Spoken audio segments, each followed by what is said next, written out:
Good morning. Welcome to episode 30 of the Driller Newscast, a weekly update on the news and stories impacting the water well and industrial drilling industry. Episode 30 is brought to you by Wildben Incorporated. Wildben Inc., a privately held, family owned business, has been providing high quality drilling fluid products since 1951. Wildben's knowledgeable customer service, sales, and research people bring industry leading products and support to the marketplace. The innovative products are the result of field-driven solutions and dedication to the customer's goals.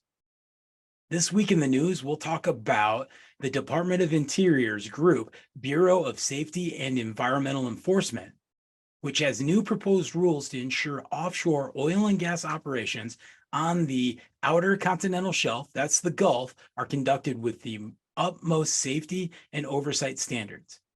Our main story of the week is on the EPA's use of the utilization of the Clean Water Act provision called Residual Designation Authority, under which the agency will require permit coverage for stormwater discharge from currently unregulated, uncontrolled sources of stormwater pollution. But before we get into this week's news, let's talk about job site preparedness. For this week's safety topic, I want to know what your triage preparedness is. I want you to think about our projects that we're on and the tools we invest in, the bits, the drilling fluid technology, all the training and professional development. Are we first aid trained? Do we have the right tools if that catastrophic event happens? Did you know OSHA regulations state that for workplaces where serious accidents, such as those involving falls, suffocation, electrocution, or amputation, are possible, emergency medical services should be 3 to 4 minutes away? Otherwise, an individual on site must be trained in first aid and CPR. I want you to think about your past 10 jobs. How many of them had EMS less than 4 minutes away? These serious accidents that we just talked about, falls, electrocution, suffocation, caught in between, they're common on every one of our drilling and pump sites. Our drill teams must be appropriately trained to administer care when a member is injured on site. Immediate response to a serious injury can avoid permanent damage or death. When prevention fails from our safety program and a team member is injured, their well-being depends on our swift action of the team. First, it is vital to know the distance to and the response time from the closest emergency medical service. If you're working in confined spaces, do you know where the confined space rescue team is coming from? When we're working in remote locations and it's first responders and that tone goes out, how long before they get to the fire station before they're coming out? Next, every job should have more than one American Red Cross certified first responder. This is what I want you to do. I want you to plan a Saturday and take the entire crew. Take everybody. Everybody should be trained up and understand what we're getting into. You know, over the past 10 years of me working with the U.S. military on drilling projects and having those discussions, it's always been curious to me when I talk with who the medic or the triage professional is on site and what they have for a proper first aid kit for drilling sites. And you know what? Every conversation leads to the same conclusion. The drilling process presents just as many hazards as the front lines in a combat zone. I want you to think about that. Do we train the way we fight, or do we fight the way we train? A first aid kit should include everything to combat burns, eye injuries, snake bites, and lacerations. The week after Labor Day, I heard about a young man who tore his arm open on a service job and started bleeding profusely. And this is what happened. By the time the first responders got there, he was nearly able to respond. He's stable now, but could we have done better? Could we have, including with those lacerations and snake bites, could we have had tourniquets and compresses for excessive bleeding? And could we have had featured detailed instructions for treating an unresponsive employee with multiple levels of trauma? We could have. OSHA requires many remote working construction trades, such as logging, electrical linemen, pipeline construction, and exploration mining, which is industrial drilling there, guys, to have more complex triage first aid kits and a staff that can stabilize an injured team member while help is more than 15 minutes away. Sure, we work in many areas where EMS is less than 10 minutes away. But for that first responder to be prepared to aid in the serious injuries, could we have helped? Could we have stabilized? Do we understand what's happening if somebody stops breathing, or there's uncontrolled bleeding, there's cardiac arrest? In these situations, the first few minutes of aid can help prevent permanent medical impairment or death. Of course, a good safety program documenting near misses, the creation of good standard operating procedures, and job safety analysis are one way to fight these catastrophic events. In our daily safety meeting, we should take time to check in with everybody and understand their mindset and all of the hazards we have for that day. It's big for us to consider. You know, we get that distracting text. Grandma goes in with chest pains, and suddenly we're mentally there with grandma. We're physically on site. We're not mentally there anymore. We're thinking about what's happening with grandma. That's why the Stop Work Authority is one of the best tools we have in our first aid kit.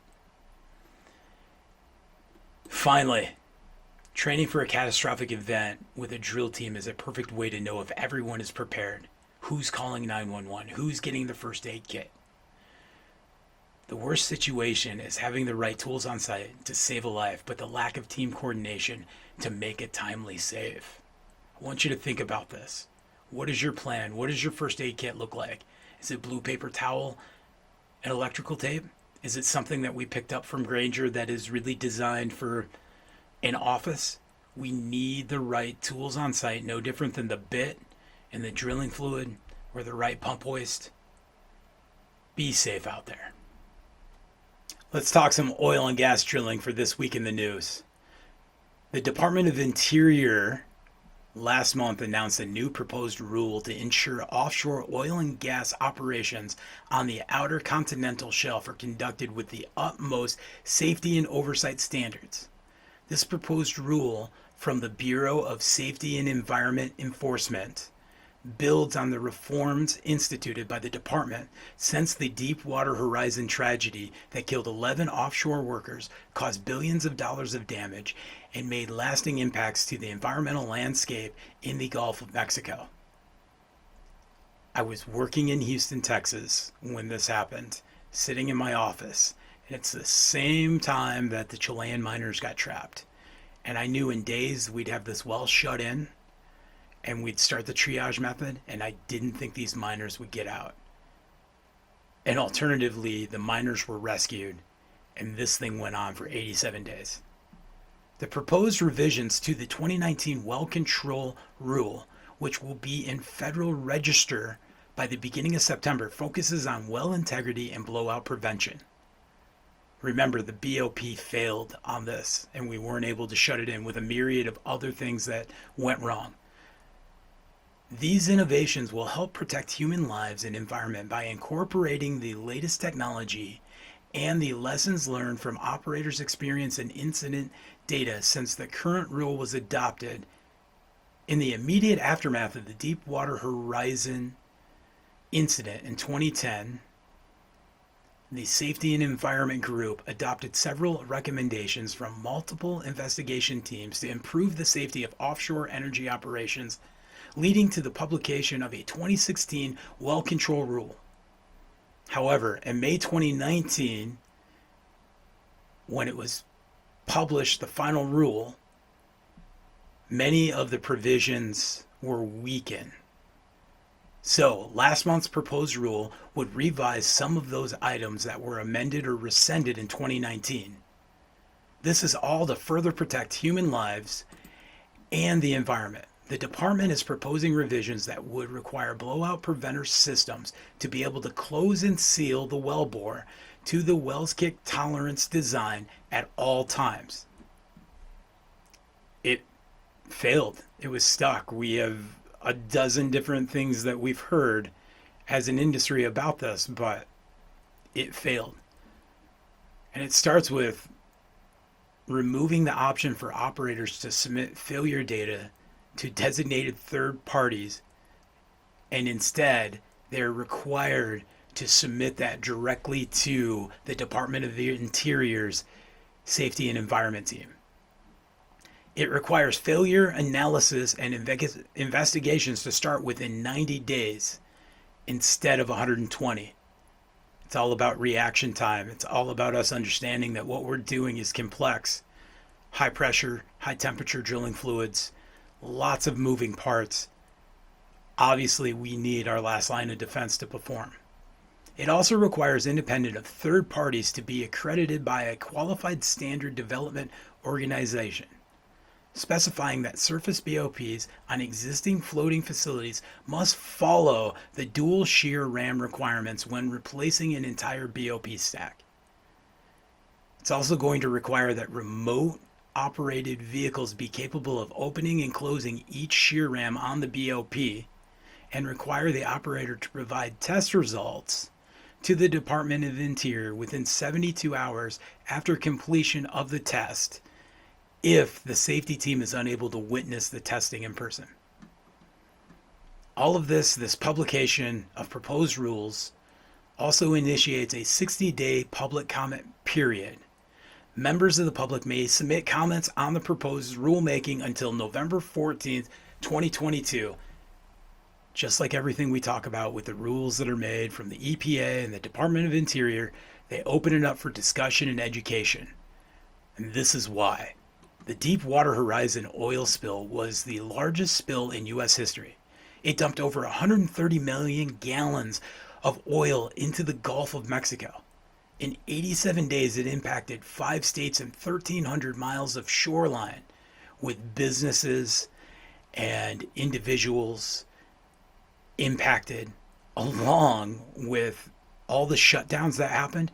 And this is before the ecosystem being considered and all the damage. Scientists concluded that the Deepwater Horizon oil spill killed thousands of marine mammals and sea turtles and contaminated their habitats. The restoration settlement for BP was $8.8 billion. But in reality, scientists are still uncovering impacts every day, and there's more and more cost. If we want to get back to efficient drilling in the Gulf, and we have to be able to drill, we have just a ton of availability there. We have to innovate. We have to look at what triage measures we have. Having unmanned underwater vehicles being able to operate a BOP ram after the platform has burned to the ground, it's a big deal. This is all the methods that we need so that we can continue our drilling industry. And this is a big thing to be talking about. And it's great work by the Department of Interior. For our main story of the week, yes, this is our 30th episode. We've spent a majority of our time talking about water regulation that isn't directly groundwater, but how it is 100% impacting groundwater. And what's happening with the waters of the United States and the EPA, we need to continue to stay up to date and educated on. On September 14th, what the EPA did with the rivers in Massachusetts is a pretty big deal. And we right now are 1 week away from the starting of the case for the Supreme Court, Sackett versus the EPA. And we saw as the Supreme Court took break that we had the EPA versus West Virginia, where it was ruled in favor of West Virginia. It's a big situation. Sackett versus the EPA is a 14-year ongoing battle. And there's a lot happening here. And a lot of it has to do with protecting waters of the United States, navigable waters, understanding how things are interconnected. And I hope in the next few weeks to be able to get Jesse Richardson on with the Water System Council to talk more about this, who will be able to educate us on a whole nother level. The United States Environmental Protection Agency on September 14th announced decisive action to control currently unregulated stormwater pollution from entering unchecked into watersheds of the Charles, the Mystic, and the Neponset River, and control those pollutants under the Clean Water Act. This is the first time the EPA has exercised its residual designation authority under the Clean Water Act on such a broad scale to address watersheds in major urban areas. We've been talking a lot about underserved communities being impacted by runoff. Look what happens in St. Louis. We can see the same thing in the South. This is a big deal. The innovative effort is to expect to dramatically improve the water quality throughout the watershed, as well as reduce localized flooding and increase recreational opportunities through healthier river systems in historically disadvantaged neighborhoods. Under the September 14th action, the EPA is utilizing a Clean Water Act provision called Residual Designation Authority, under which the agency will require permit coverage for stormwater discharge from currently unregulated and uncontrolled sources of stormwater pollution in the Charles, the Mystic, and the Neponset River watersheds. Certain commercial, industrial, and institutional properties with one or more acres of impervious area, our hard surfaces, parking lots, roofs, roadways, that make it difficult for stormwater to soak into the ground will be required to obtain coverage under the EPA Clean Water Act permit. So they will be able to permit, which is no different than what is happening with Sackett versus the EPA, is them going through the permitting process. However, that process can be years and from $50,000 to over $300,000 to get it done, and engineering and studies and everything that goes into it.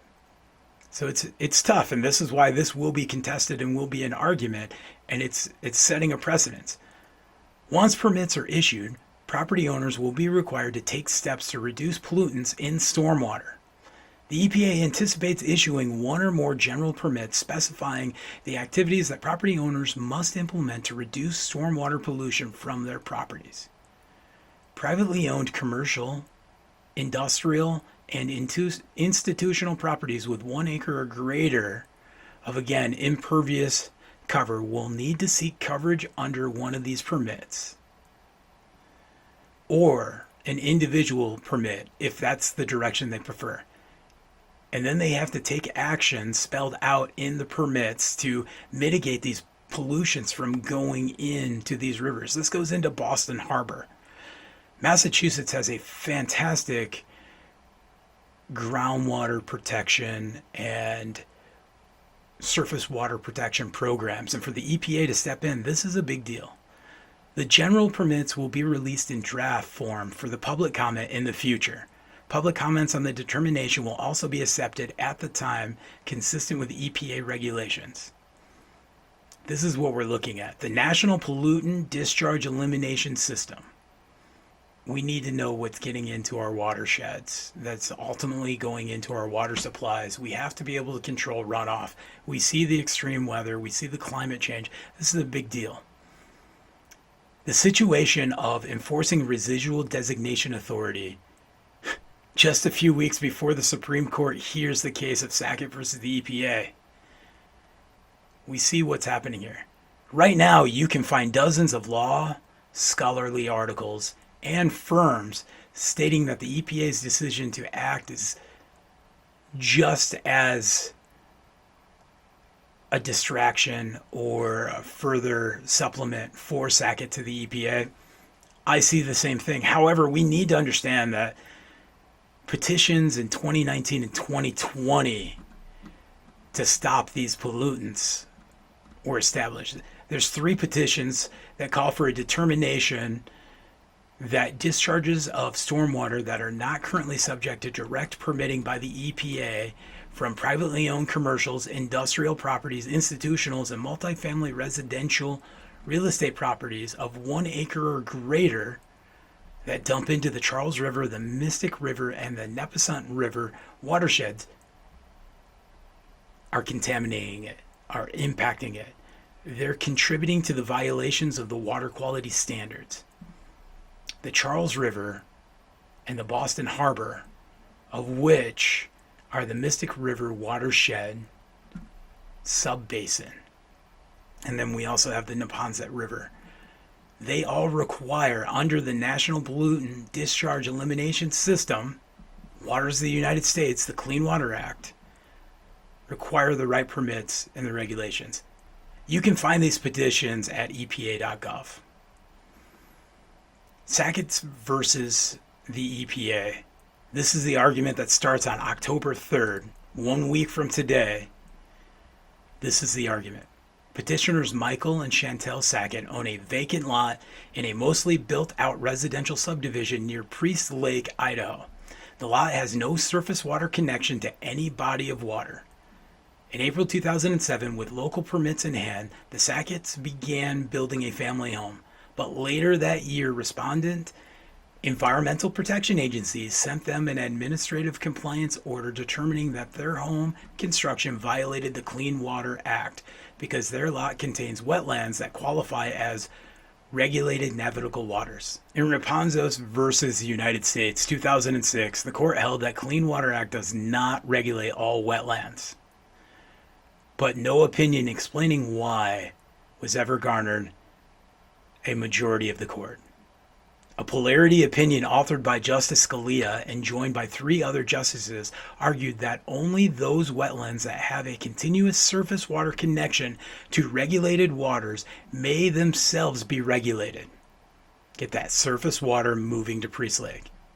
However, a concurring opinion by Justice Kennedy advanced a different and much broader test, allowing for regulation of wetlands regardless of any surface connection, so long as the wetlands bear an significant nexus with traditional navigable waters.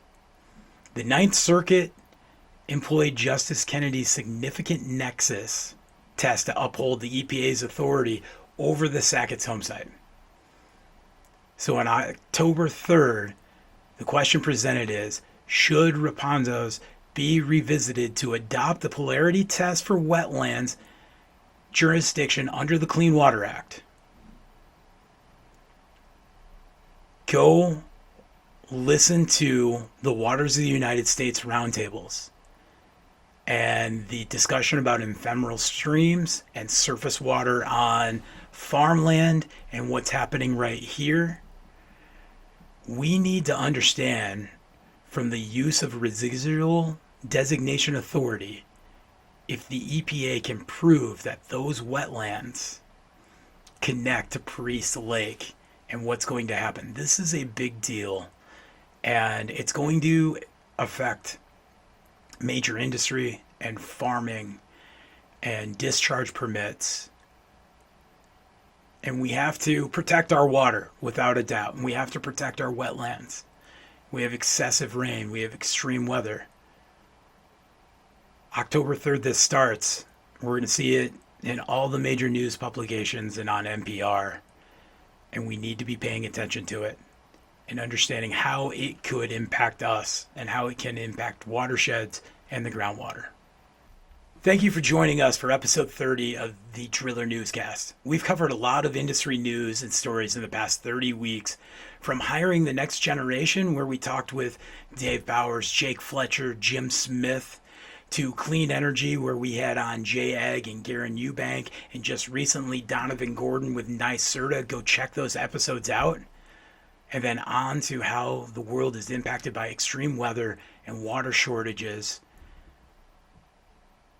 Type into your search engine drought measurements or restrictions, and it's just not the Western United States cities that are conserving water. There's cities in Texas, there's cities in Kansas, there's cities in New York, there's cities in Virginia, in Maine, in Massachusetts. There are many water systems right now that are 6 to 8 weeks of conservation measures so that they can continue to run.